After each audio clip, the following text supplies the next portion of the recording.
రామాయణం 53 వానరుల మెరుపు దాడి. రామలక్ష్మణులతో పాటు వానర వీరులంతా రావణ సైన్యంతో యుద్ధం చేస్తుంటారు. రావణ సైన్యంలో మహాబలవంతులైన వారిని ఎంచుకుని ముందుగా వారిని సంహరించే ఆలోచనతో వానర వీరులు ముందుకు దూకుతుంటారు. పోరు భీకరంగా జరుగుతూ ఉంటుంది. ఒకవైపున వానర వీరులు గాయపడుతూ ఉండగా మరోవైపున రాక్షస వీరులు నేలకి ఒరుగుతుంటారు. రాముడు ముందుగా చెప్పినట్టుగానే వానర వీరులు తమ సమూహాలను ధైర్యంగా ముందుకు నడిపిస్తూ ఉంటారు. ఇక ప్రహస్తుడి ప్రణాళిక ప్రకారం రాక్షస వీరులు రంగంలోకి దిగుతూ ఉంటారు. ఒక వైపున సుగ్రీవుడు, మరోవైపున అంగదుడు, వేరొక వైపున హనుమంతుడు రాక్షస వీరులపై విరుచుకుపడుతుంటారు.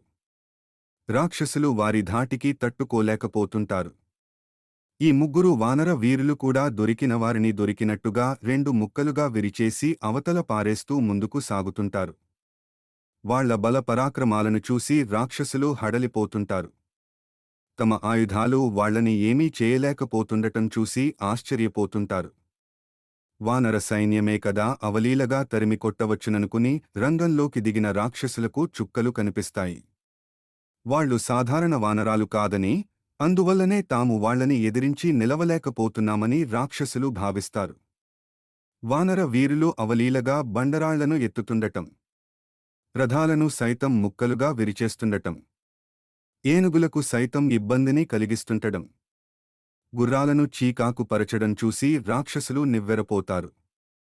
వానరులను నిలువరించడం కష్టమనే విషయం వాళ్లకి అర్థమైపోతుంది. చిన్న చిన్న రాక్షస వీరులు వానర వీరుల కాళ్ల క్రిందపడి నలిగిపోతుంటారు. రాక్షసులకు ఆలోచించే సమయం కూడా ఇవ్వకుండా వానరులు దాడి చేస్తుంటారు. వానర వీరుల విజృంభణ కారణంగా ఆ ప్రాంతమంతా దుమ్ముధూళితో కప్పబడిపోతుంది.